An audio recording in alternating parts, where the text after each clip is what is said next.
உமக்கு மேல் ஒருவரும் இல்லையே, எல்லோருக்கும் மேலாக உயர்ந்தவர். உமக்கு மேல் ஒருவரும் இல்லையே. அல்லேலூயா, அல்லேலூயா, அல்லேலூயா, ஆமென். அல்லேலூயா, அல்லேலூயா, அல்லேலூயா, ஆமென். ஒருவரால் சிருஷ்டிக்கப்படாமலே தாமாக என்றென்றும் இருப்பவர். ஒருவரால் சிருஷ்டிக்கப்படாமலே தாமாக என்றென்றும் இருப்பவர். அல்லேலூயா, அல்லேலூயா, அல்லேலூயா.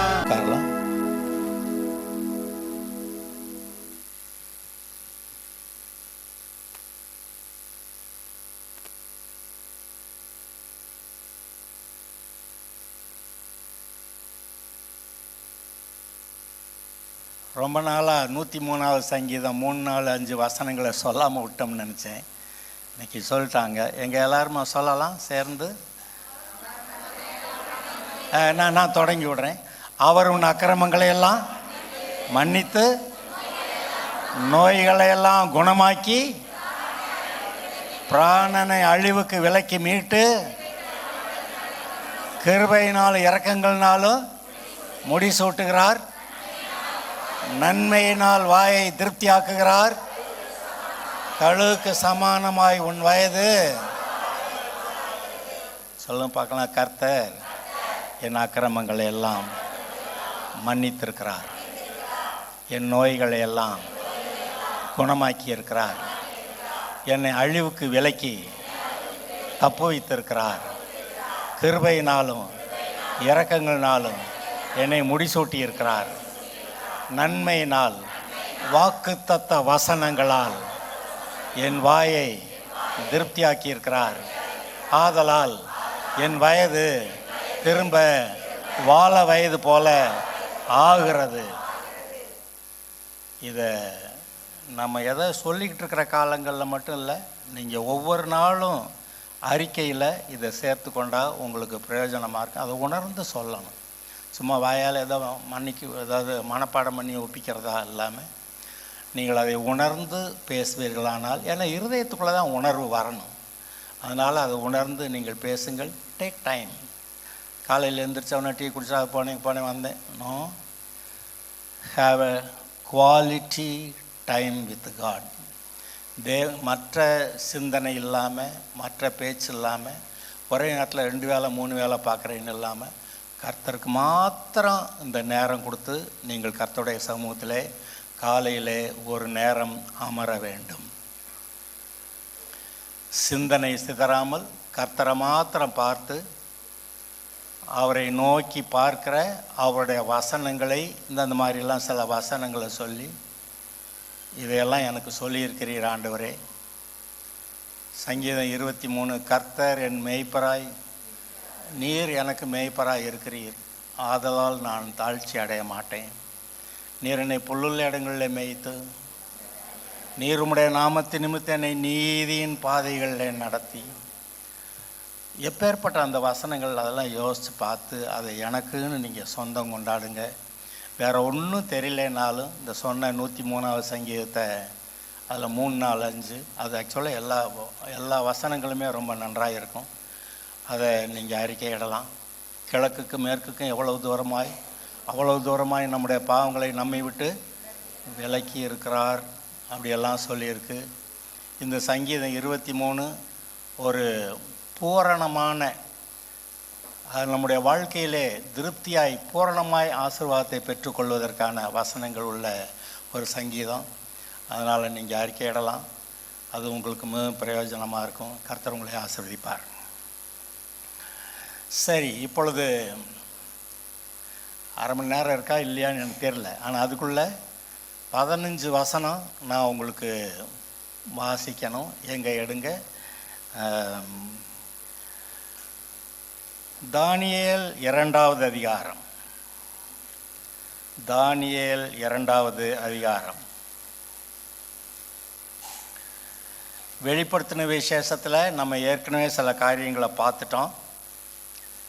எந்த இடத்துல இயேசு வந்து சபையை எடுத்துக்கொண்டு போகிறாருன்னு பைபிளில் அவங்கள குறிக்க சொன்னேன்.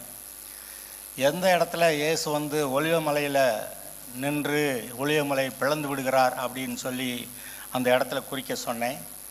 எந்த இடத்துல இயேசு வந்து 2ஆம் வருகைக்கு வருகிறார் அப்படின்னு சொல்லி அதை குறிக்க சொன்னேன். அதை நீங்கள் குறிச்சிருப்பீங்க. அது உங்களுக்கு ரொம்ப பிரயோஜனமாக இருக்கும். வாசிங்க, பூரா விளங்கிடும். அப்புறமா யோசித்தேன், சபை எப்போ ஆரம்பிச்சிச்சுன்னா அந்த வெளிப்படுத்தின விசேஷம் முதல்ல போட்டுக்க வேண்டியது. சபை ஆரம்பிச்சது அப்படின்னா எங்கே சபை எப்படி ஆரம்பித்தது? அப்போஸ்தலர் 2வது அதிகாரத்தில் பரிசுத்த ஆவியானவர் இறங்கினார், பரிசுத்த ஆவியிலே நிரம்பினார்கள், அப்பொழுது கர்த்தருடைய வல்லமை அவர்கள் மேல் வந்தது, அன்று முதல் அவர்கள் சாட்சிகளாக இருக்க ஆரம்பித்தார்கள். அப்போ அந்த வெளிப்படுத்தின விசேஷம் ஆரம்பத்திலேயே அப்போஸ்தலர் 2வது அதிகாரம் பரிசுத்த ஆவியானவர் இறங்கினார், சபை ஆரம்பித்தது, அப்படி குறிச்சிக்கலாம் நீங்கள். அப்போ வெளிப்படுத்தின விசேஷம் ரொம்ப ஈஸியாக தெரிஞ்சிடும். வெளிப்படுத்தின விசேஷம் முழுவதும் குரோனாலாஜிக்கல், அதாவது கால வரிசைப்படி எழுதப்பட்ட புஸ்தகம். அதனால் வந்து முன்னாடி பின்னாடி எல்லாம் போடுற வேலையே அங்கே இல்லை. பல இடங்கள் அப்படி இருக்குது. இப்போ எரேமியா தீர்க்கதரிசி புஸ்தகம் வாசிங்கன்னா இது என்ன முன்னாடி இருக்கிறது பின்னாடி போட்டிருக்கு, பின்னாடி இருக்க முன்னாடி போட்டிருக்கு அப்படின்னு நமக்கு கேள்விகள் சில வரும். அதனால் அதை தனியாக உட்காந்து படிக்கணும், எதோ முன்னாடி போட்டுச்சு அது பின்னாடி போட்டிருக்குன்னு. அதே போல் ஏசாயா, எரேமியா, எசேக்கியேல், தானியேல் அப்படி பார்த்தீங்கன்னா கூட தானியேல் இன்னும் கொஞ்சம் முன்னாடி போயிருக்கணும். அது ஏன் பின்னாடி போட்டாங்கன்னு அதெல்லாம் வேறு காரியங்கள், அதை இப்போ பார்க்க வேண்டாம். அப்போ கால வரிசைப்படி இல்லை. ஆனால் இந்த வெளிப்படுத்தின விசேஷம் முதல் அதிகாரம் முதல் கடைசி வரைக்கும் கால வரிசைப்படி எழுதியிருக்கிறது. முதல்ல இது, அடுத்த இது, அடுத்த இது அப்படின்னு கடைசி வரைக்கும் போகும். அதில் 3 விதமான நியாய தீர்ப்புகள். முதலாவது அந்த முத்திரை நியாய தீர்ப்பு 7, அப்புறம் எக்கால நியாய தீர்ப்பு 7, அப்புறம் கலசங்கள் நியாய தீர்ப்பு 7. ஏன் பாஸ் இதை பற்றியெல்லாம் ரொம்ப ஒன்றும் நமக்கு சொல்லவே இல்லை, பிரசங்கிக்கவே இல்லை அப்படி கேட்டிங்கன்னா, இது நமக்கு இல்லை. நீங்கள்லாம் பரலோகம் போயிடுவீங்க. ஹலோ, இங்கே இருப்பீங்களா? இங்கே இருப்பீங்கன்னா சொல்லுங்க, நான் பிரசங்கிக்கிறேன். அம்புட்டு வாதையும் வேணுமா? அந்த முத்திரை நியாய தீர்ப்பு வேணுமா? எக்கால நியாய தீர்ப்பு வேணுமா? அந்த கலசங்கள் நியாய தீர்ப்பு வேணும்? அது நமக்கு வேண்டாம், நமக்கு இல்லை. Will be in the heaven. இருப்பீங்களா? அவர் வரும்போது பறந்து போயிருப்பீங்களா? ஹல்லேலூயா. பறந்து போனவங்களுக்கு இதை பற்றி ரொம்ப வேண்டான்னு நானும் சொல்லலை, ஆனாலும் படிப்போம். மற்ற இன்னும் எவ்வளோ காரியங்களை நான் வந்து இன்னும் சொல்லலை. அது மாதிரி பார்த்தா இதை ஒன்று வச்சுக்கிறேங்க. இது உங்களுக்கு ரொம்பவும் ஆனால் தெரிஞ்சு வச்சுருக்கிறது நல்லது. ஓகே, இப்போ இந்த தானியேல் தீர்க்கதரிசி புஸ்தகம் 2வது அதிகாரத்தில் 31 முதல்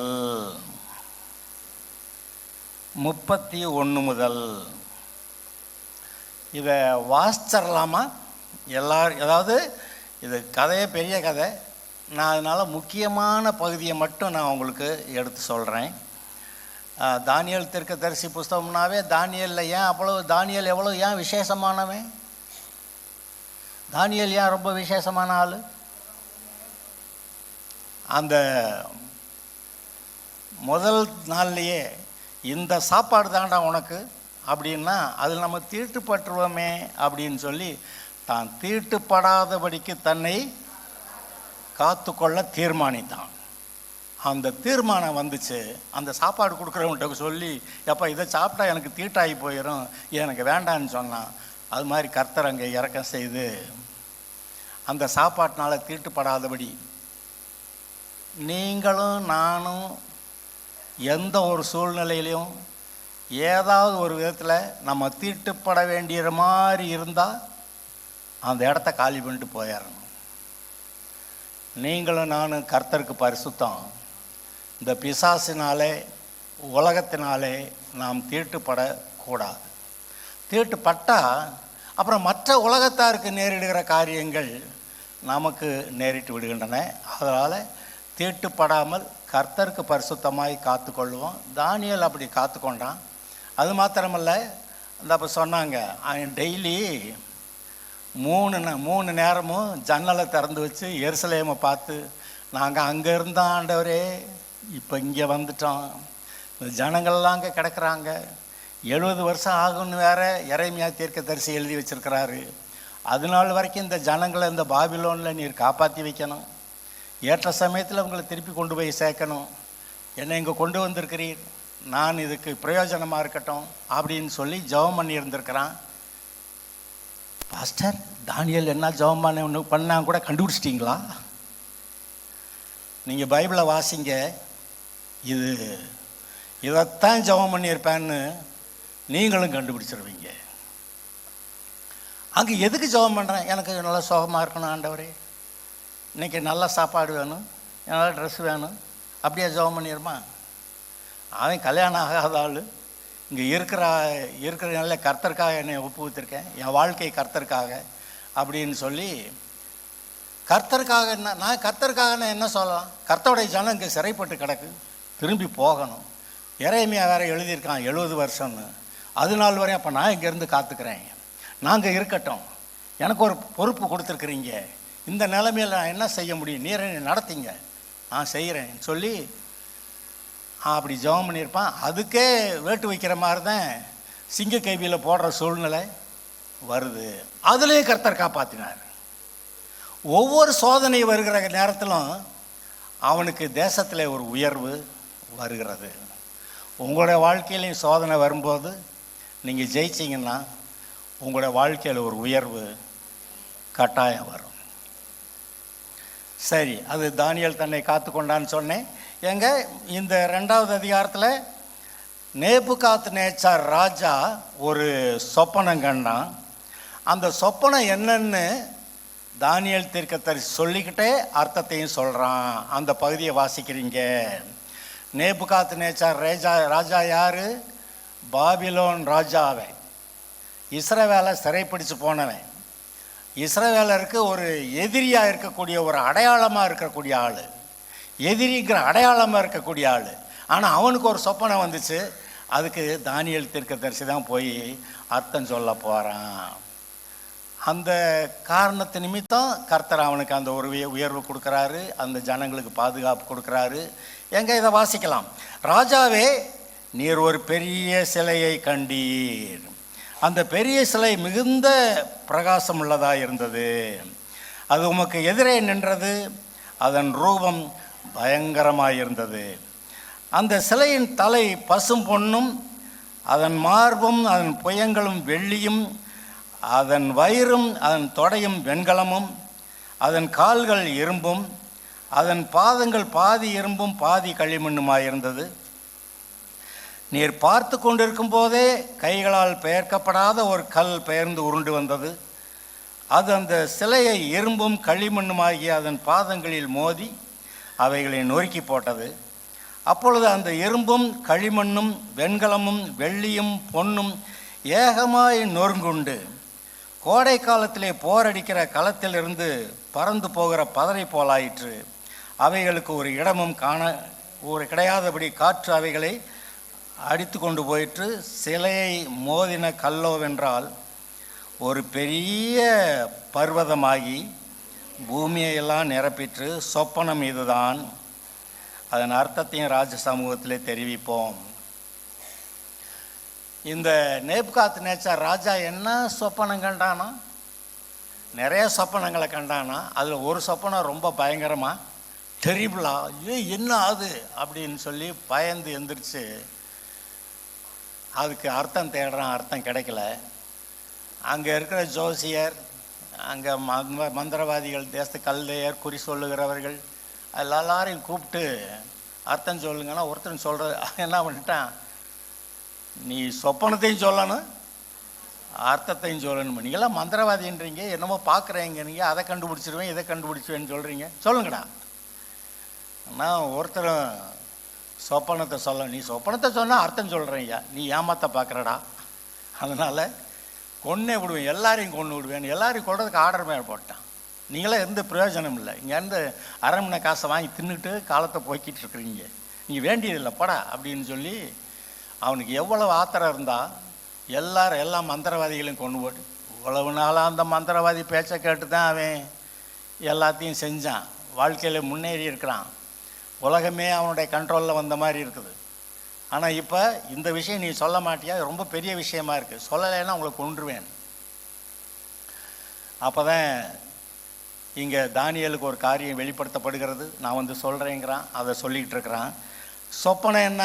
ஒரு பெரிய சிலை, தலை வந்து பொன்னால் ஆனது, அவனுடைய மார்பு கை அது வெள்ளியால் ஆனது, வயிறும் இடுப்பும் அது வந்து வெண்கலத்தால் ஆனது, கால் இரும்பால் ஆனது, அதோடைய பாதங்கள் 10 விரல் இருக்கிற பாதங்கள் பாதி இரும்பும் பாதி களிமண்ணுமாய் அது இருந்தது அப்படின்னு சொல்லி இந்த சொப்பனத்தை முதலாவது தானியேல் வந்து சொல்கிறான். அது அர்த்தம் இப்போ பின்னாடியே சொல்ல வர்றான், வாசிக்கலாம். 37வது வசனம். ராஜாவே, நீர் ராஜாதி ராஜாவாய் இருக்கிறீர், பரலோகத்தின் தேவன் உமக்கு ராஜரீகத்தையும் பராக்கிரமத்தையும் வல்லமையையும் மகிமையையும் அருளினார். யார் கொடுத்தது? நீ ராஜாவா இருக்கியே, பெரிய ராஜாவா இருக்கியே, யார் உனக்கு இது கொடுத்தது? கோரேஸ் ராஜாவே எழுதுறான், கர்த்தர் எனக்கு இதெல்லாம் கொடுத்தாருன்னு. இந்த பாபிலோன் ராஜாவுக்கும் நேபுகாத்நேச்சாருக்கும் கர்த்தர் தான் கொடுத்துருந்துருக்கிறாரு. எங்கள் வீட்டில் திடீர்னு எதிர்பாராத ஒரு பெரிய பிரச்சனை உண்டாயிருச்சு. அந்த பிரச்சனையிலிருந்து காப்பாற்றணும், ஜெபம் பண்ணணும். நாங்கள் முடிஞ்சபடிக்கு ஜெபம் பண்ணோம். அந்த காலத்தில் இருக்கிற பாஸ்டரை கூட்டி வந்து ஜெபம் பண்ணுங்கயான்னு கூட்டி வந்தோம்.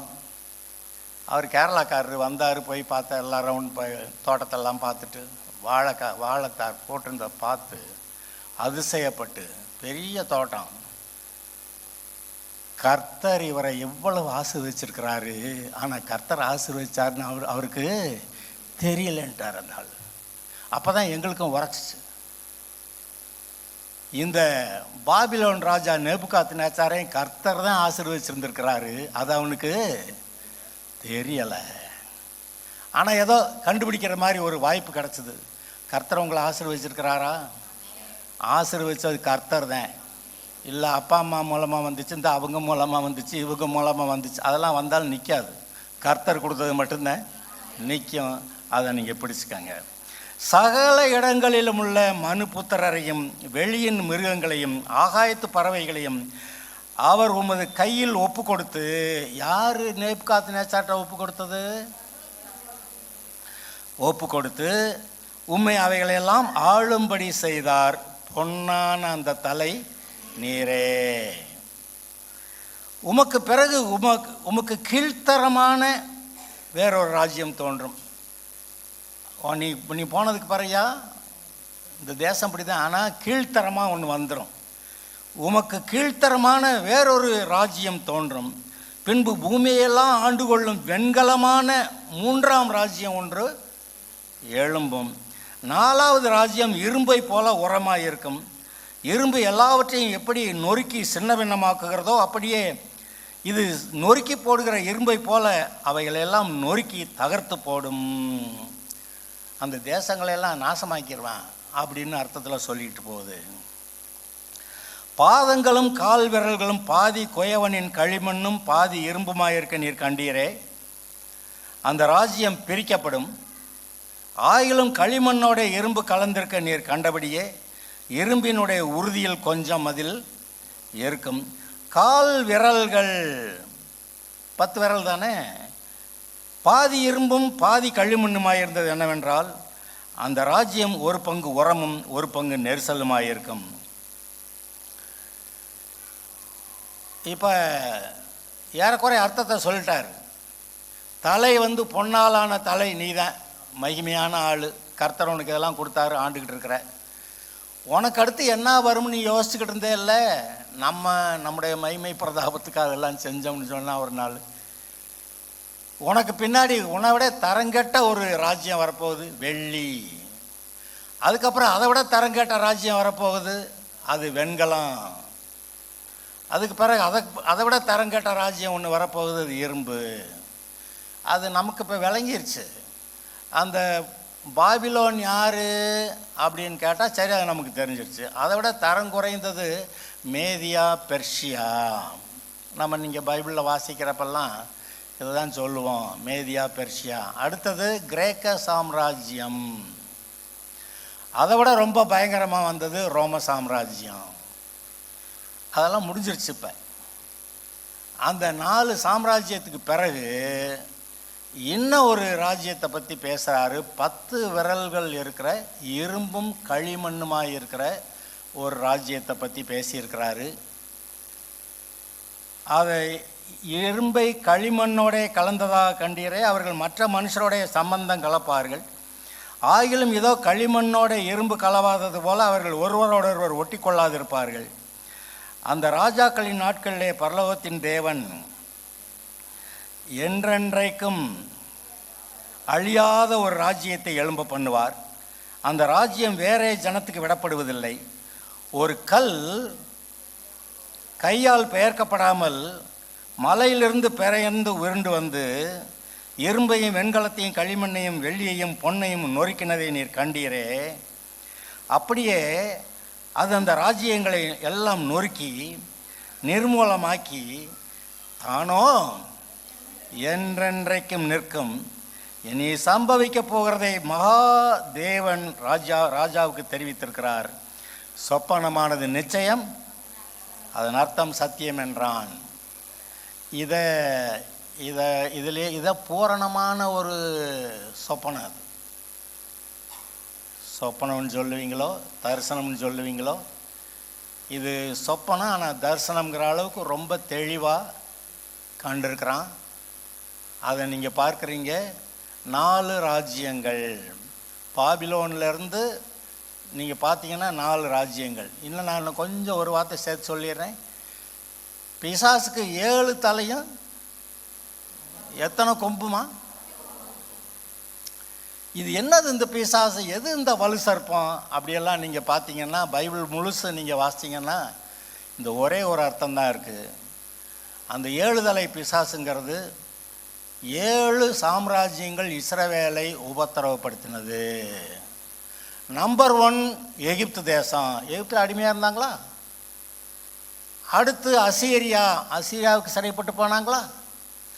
அடுத்து பாபிலோனுக்கு சிறைப்பட்டு போனாங்களா? எத்தனை ஆச்சு? இப்போ 4 ஆச்சா 3 ஆச்சா? எகிப்து, அசீரியா, பாபிலோன். அதுக்கடுத்து என்னாச்சு? பாபிலோனே வேற ஒரு ராஜா எழும்பிட்டான், மேதியா பெர்ஷியா. பெர்ஷியானாக்க ஈரான். அந்த ராஜ்யத்துக்குள்ளே வேற ஒரு மாதிரியான ராஜா கிளம்பிட்டான், மேதியா பெர்ஷியா காலம் அன்று. அது 4வது. அதுக்கடுத்து கிரேக்க தேசத்து ராஜா வர்றான், கிரேக்க தேசத்து அதிபதி வருவான்னு இதே தானியேல் தீர்க்கதரிசியில் நான் காட்டுறேன். அது வெண்கலமாக இருக்கக்கூடிய அந்த இதை சொல்லுது. தானியேல்லையே 9வது அதிகாரம்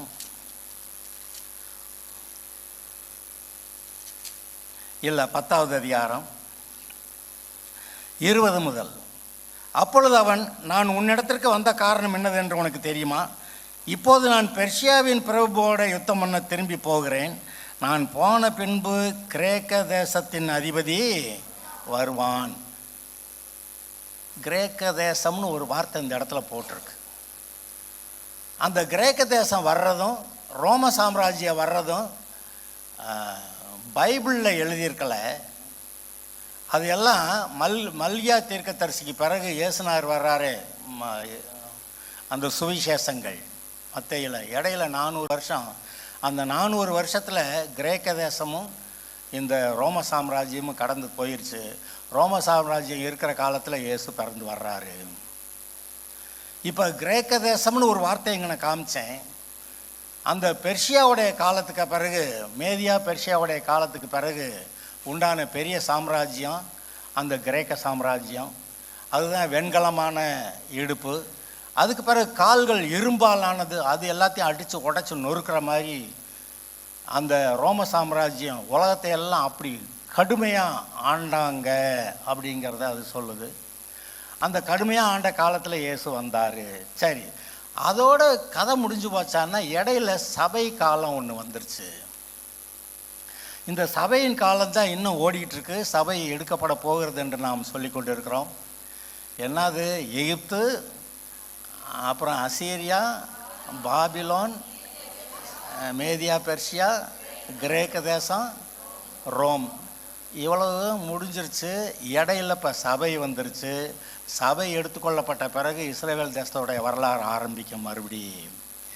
இதை நீங்கள் இதே தானியேல் தீர்க்கதரிசி புஸ்தகத்தில் 9வது அதிகாரத்தில் பார்த்தீங்கன்னா 24வது வசனம், 9:24, மீறுதலை தவிர்க்கிறதற்கும் பாவங்களை தொலைக்கிறதற்கும் அக்கிரமத்தை நிவர்த்தி பண்ணுகிறதற்கும் நித்திய நீதியை வருவிக்கிறதற்கும் தரிசனத்தையும் தீர்க்க தரிசனத்தையும் முத்தரிக்கிறதற்கும் மகா பரிசுத்தம் உள்ளவரைனா இயேசு அபிஷேகம் பண்ணுகிறதற்கும் உன் ஜனத்தின் மேலும் உன் பரிசுத்த நகரத்தின் மேலும் 70 வாரங்கள் செல்லும்படி குறிக்கப்பட்டது. இப்போதும் நீ அறிந்து உணர்ந்து கொள்ள வேண்டியது என்னவென்றால், எருசலேமை திரும்ப எடுப்பித்து கட்டுகிறதற்கான கட்டளை வெளிப்படுவது முதல் பிரபுவாகிய மேசியா வரும் மட்டும் 7 வாரமும் 62 வாரமும் செல்லும். அவைகளின் வீதிகளும் அலங்கங்களும் மறுபடியும் கட்டப்படும். ஆனாலும் இடுக்கமான காலங்களில் இப்படி ஆகும். அந்த 62 வாரங்களுக்கு பின்பு மேசியா சங்கரிக்கப்படுவார். இப்போ இது வரைக்கும் நடந்துருச்சு, நமக்கு தெரியும். ஏன்னா ஏற்கனவே நடந்துருச்சு, இதில் கேள்வியே கிடையாது. மேசியா சங்கரிக்கப்பட்டார். மேசியா சங்கரிக்கப்பட்டு 2000 வருஷம் ஆயிடுச்சு.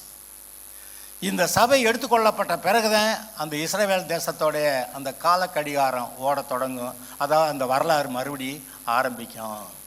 69வது வாரத்துக்கும் 70வது வாரத்துக்கும் இடையில இந்த சபை வந்துருச்சு.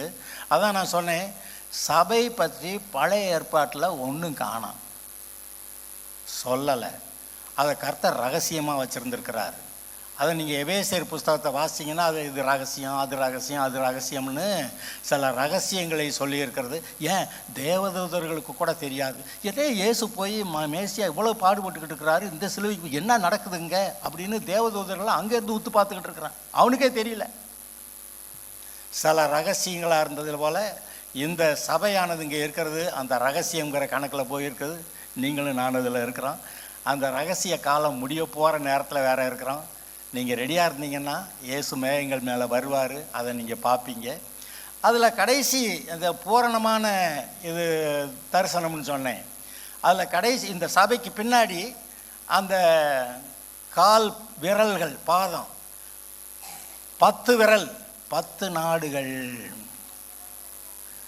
அது இரும்பும் களிமண்ணுமா, ஒரு பக்கம் நல்லா ஸ்ட்ராங்காக இருக்குது, இன்னொரு பக்கம் பலவீனமா. அந்த இடத்துல கைகளால் பெயர்க்கப்படாத கல் ஒன்று. இந்த உலகத்து மனுஷன் எதுவும் செய்யலை, பரலோகத்திலிருந்து கர்த்தரே ஒரு வேலை செய்கிறார். மனுஷனுடைய கைகளால் பெயர்க்கப்படாத கல் வந்து அந்த பாதத்தில் மோதினது பாதத்தில் தான். ஆனால் என்ன நடந்துருச்சு? பொண்ணு, வெள்ளி, வெங்கலம், இரும்பு எல்லாமே உடஞ்சி சுக்குநூறாகி கடைசிக்கு பதர் போலாகி காற்று அவைகளை பறக்கடித்து கொண்டு போய்விட்டது. அவைகள் இருந்த இடமும் அங்கே இல்லாமல் போச்சு. இப்போ இந்த கல் என்ன பண்ணிச்சான்? அப்படியே வளர்ந்து பெரிய பர்வதமாகி பூமியெல்லாம் நிரப்பிட்டான். இது யாராக இருக்க முடியும்? இயேசு. அவர் வந்து பூமியெல்லாம் ஆளுகிற ஆளுகையை கொண்டு வருவார். பூமியெல்லாம் நிரப்பிற்று அப்படின்னு. இப்போ இயேசுவானவர் எப்போ வந்து 1000 வருஷம் அரசாட்சி ஆரம்பிப்பார்? இந்த 70வது வாரம், இந்த போட்டிருக்க இந்த 70வது வாரம் தான் பெரிய பிரச்சனையான வாரம். உபத்திரவ காலம், இஸ்ரவேலுக்கு உபத்திரவ காலம். இப்போ சபை எடுத்துக்கொள்ளப்படும், இஸ்ரவேலுக்கு உபத்திரவம் வரும். 7 வருஷம்தான்.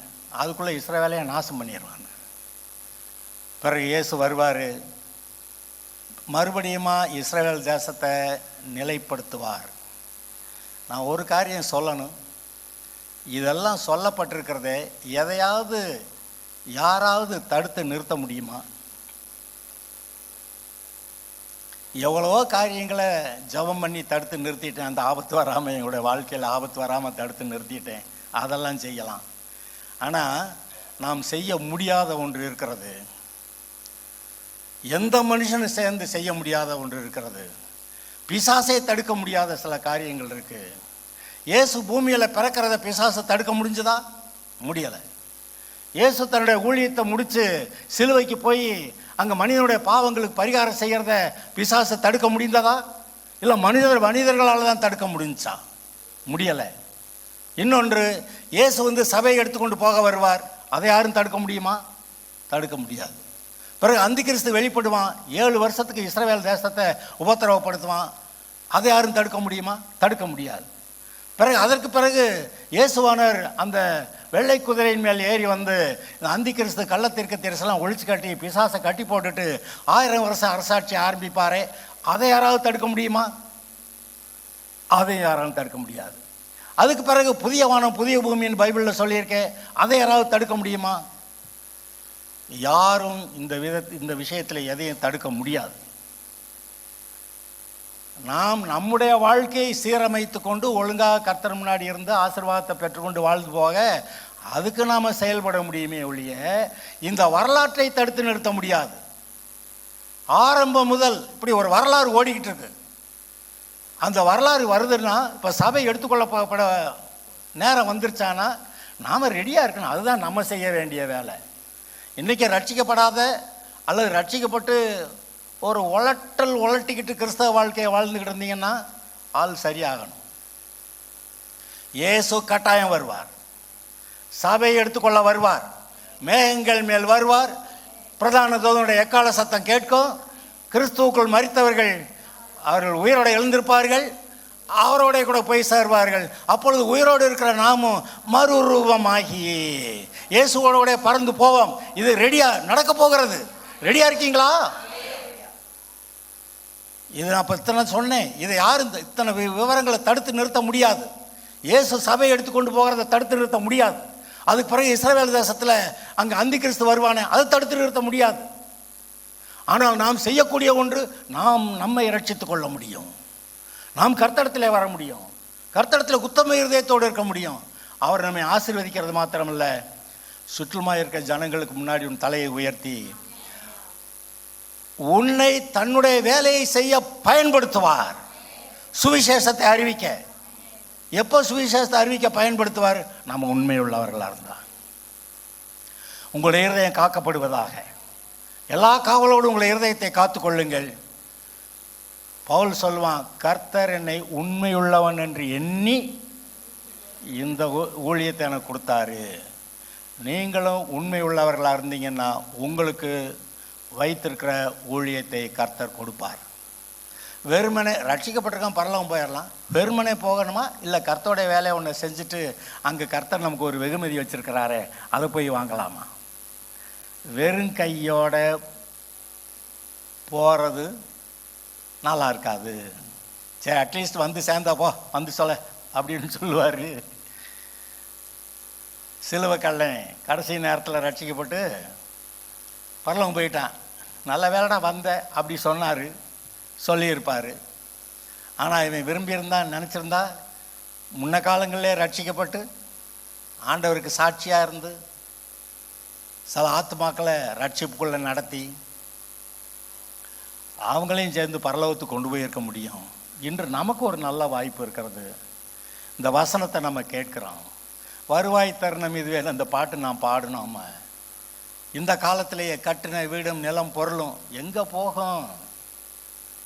அழகும் மாயை நம்பிடாதே. ஏதோ ஒரு வாலிப காலத்தில் அழகுன்னு சொல்லி இதை பூசி அதை பூசி என்னத்தை எல்லாமோ பூசி அதை தலைக்கு இதை போட்டு அதை போட்டு கடைசி நரைச்சி போகுது. அது கடைசிக்கு ஒன்றும் போடாமல் இருந்தால் நல்லா இருக்கும் போல். நான் சும்மா யோசிப்பேன். நான் இந்த கல்யாணத்துக்கு அலங்காரம் பண்ணுவாங்களே, சில ஆயிரங்களை கொடுத்து 10,000 50,000 கொடுத்து அந்த பொண்ணு அலங்காரம் பண்ணால், ஏன்டா அலங்காரம் பண்ணுறேன் நம்பிட்டு காசு வாங்கிக்கிட்டு கடைசிக்கு இப்படி அசிங்கமாக்கி வச்சுட்டு போயிருக்காங்க அப்படின்னு நினைப்பேன். சும்மா சோப்பு போட்டு முகத்தை கழுவி விட்டு நல்லா போயிருந்தாலே நல்லா அழகாக இருந்திருக்கும். ஆனால் நிறைய காசை செலவு பண்ணி அசிங்கமாக்கிக்கிட்டு கல்யாணத்தை நடத்துகிறத நான் நிறைய இடத்துல பார்க்குறேன். நீங்களே உங்களை அப்படி கல்யாணம் இதுக்கு ஆகாதவங்க கல்யாணத்துக்கு போகிறதுக்கு முன்னாடி இப்படியெல்லாம் ஜோடித்து பார்த்துட்டு அது நல்லா இருக்கான்னு கண்ணாடியில் பார்த்துக்கோங்க. நல்லா இருக்கும்னா செஞ்சுக்கோங்க. ஒவ்வொரு காரியமும் கர்த்தர் உங்களிடத்தில் கொடுத்ததுக்கு நீங்கள் கணக்கு ஒப்புவிப்பீர்கள். உக்கிரானக்காரன் அப்படின்னு சொல்லி ஒரு விஷயத்தை இயேசு சொல்கிறாரு, வாசிச்சிருக்கீங்களா? உக்கிரானக்காரன் ஒரு பெரிய இதில் மேனேஜர் வேலை பார்க்குறான். கணக்கு வழக்கெல்லாம் சரியாக இல்லை, கண்டபடி ஏதோ கொடுத்து ஒழிச்சிட்டான். ரிப்போர்ட் போகுது, கொண்டு அவன் கணக்கெல்லாம் ஒப்பிவிடான்னாக்கா இவன் மறுபடியும் இன்னும் கொஞ்சம் தப்பு பண்ணி தன்னை தப்பு வச்சுக்கிறதுக்கு ஏதோ சில இதெல்லாம் சொல்கிறான்னு. உங்களுக்கும் எனக்கும் இந்த உக்கிரான உத்தியோகம் கொடுக்கப்பட்டிருக்கிறது. நமக்கு கர்த்தர் கொடுத்துருக்கிற எல்லா நன்மைகளும் சரி, சோதனை காலங்கள்லையும் சரி, நாம் எப்படி நடந்து கொண்டோம் என்று அவர் கவனிக்கிறார். இதில் கொஞ்சத்தில் உண்மையாக இருந்தால் அதிகத்தில் அதிகாரியாக வைக்கிற ஒருவர், இந்த கொஞ்சத்தில் நாம் உண்மையாக இருந்து உக்கிரான உத்தியம் இந்த கிறிஸ்தவ வாழ்க்கையில் கர்த்தர் நமக்கு கொடுத்ததை சரியான விதத்தில் பயன்படுத்தி கர்த்தர்க்கேற்ற விதத்தில் வாழுவோமாக. இந்த உலகத்தை பார்க்க பார்க்க பார்க்க நீங்கள் அது போல் இருக்கணும்னு தான் ஆசை வரும். நீங்கள் கர்த்தரை நோக்கி பார்த்தீங்கன்னா கர்த்தரை போல் இருக்கணும்னு தான் ஆசை வரும். அதனால் இந்த உலகத்தை பார்ப்போம், அது ஒன்றும் நம்ம தடுக்க முடியாது. கண் முன்னாடி உலகம் நிற்கிது, அதை பார்க்க தான் செய்வோம். அதை பார்க்கறத காட்டிலும் நம்முடைய பார்வை கர்த்தர் மேலே இருந்தால் உங்களோட வாழ்க்கை சரியாக இருக்கும். இயேசு வரும்போது சந்தோஷமாக பறந்து போவீங்க. ஹல்லேலூயா. இந்த 10 விரல்கள் 10 நாடுகள் கூட்டணி அதுதான் உண்டாக போகுதுன்னு சொன்னேன். ஏற்கனவே உண்டாகிக்கிட்டு இருக்கு. அது இன்னும் 2-3 வருஷங்கள் ஆகும்னு நான் நம்புகிறேன். 10 நாடுகள் கூட்டணி, சில கூட்டணிகள் உடைகின்றன. நம்ம நாட்டில் கட்சியெல்லாம் உடைஞ்சி வேறையாக போகுது. பார்த்தீங்களா? போகுதா? பார்க்குறீங்களா? பெரிய கட்சின்னு சொன்னாங்க, அது 2ஆக போச்சு. இன்னொன்று வந்திருக்கு, அது எப்படி ஆகுமோ தெரியாது. கட்சிகள் உடைகின்றன, வேறு காம்பினேஷன் வருகிறது. உலகெங்கும் இருக்கக்கூடிய ராஜ்யங்கள் அந்த கூட்டணிகள் உடைகின்றன, மாறுகிறது. சீக்கிரமாய் இயேசுடைய வருகைக்கு ஆயத்தமாயிருங்கள். கர்த்தர் வருகிறார். எல்லாரும் ஜெபம் பண்ணலாம்.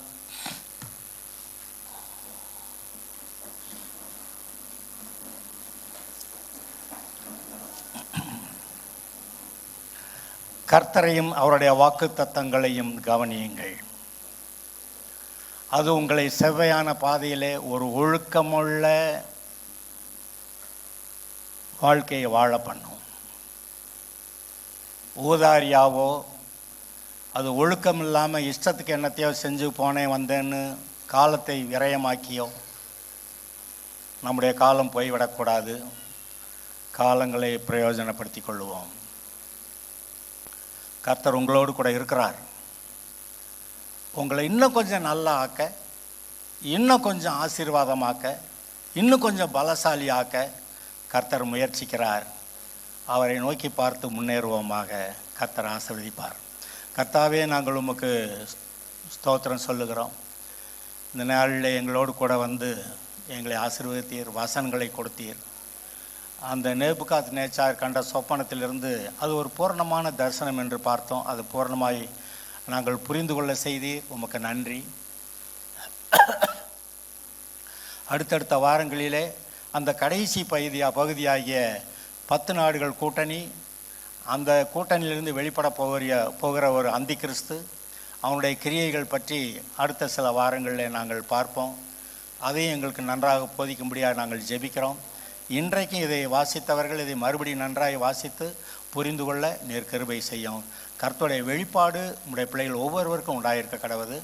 கர்த்தருக்கே ஸ்தோத்திரம். இயேசுவின் நாமத்தில் வேண்டுகிறோம் பிதாவே. என் ஆத்துமாவே கர்த்தரை ஸ்தோத்திரி, என் முழு உள்ளமே பரிசுத்த நாமத்தை ஸ்தோத்திரி. என் ஆத்துமாவே கர்த்தரை ஸ்தோத்திரி, அவர் செய்த சகல வாரங்களையும் மறவார். கர்த்தராகிய இயேசு கிறிஸ்துவுடைய கிருபையும் பிதாவாகி தேவனுடைய அன்பும் பரிசுத்த ஆவியானுடைய ஐக்கியமும் என்றென்னும் இருப்பதாக. ஓகே, பைபிள் வாசிக்கிறவங்க ஒழுங்காக வாசிங்க. இன்னும்